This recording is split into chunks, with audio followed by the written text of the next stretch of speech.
Hello, everyone, and welcome out to University Education. Today, we're going to explore trading in the stock market. This is part of our equity program, so let's get to it. As always, we start with a reminder that everything we go through is intended to be educational and instructive.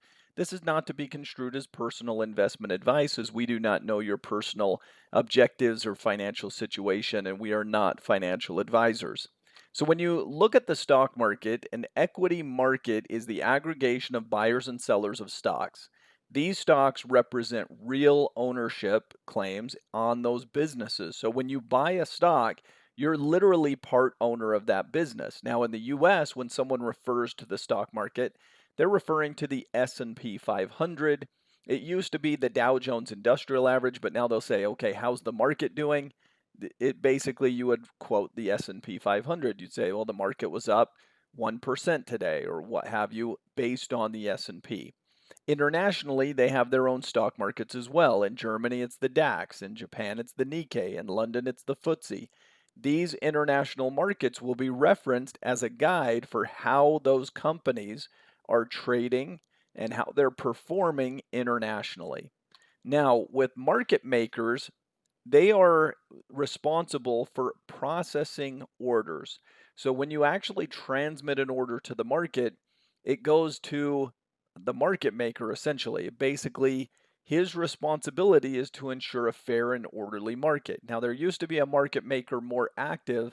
Now the world is more electronic. So as I send an order from my brokerage, it gets posted and I'm basically standing in line at my price. If somebody offered to buy at that price and I offer to buy, whoever got there first is on the bid.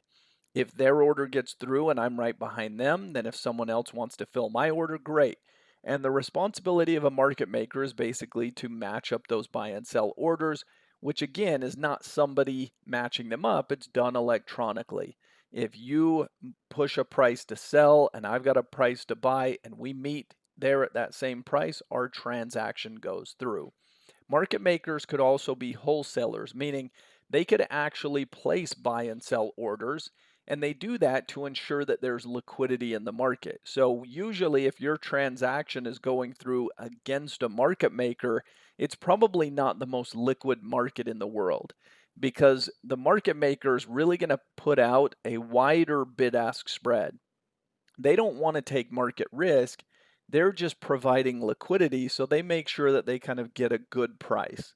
If you want to trade and it's a less liquid market, you can do so, and the market makers will ensure that you get an execution, but it might be a little worse price.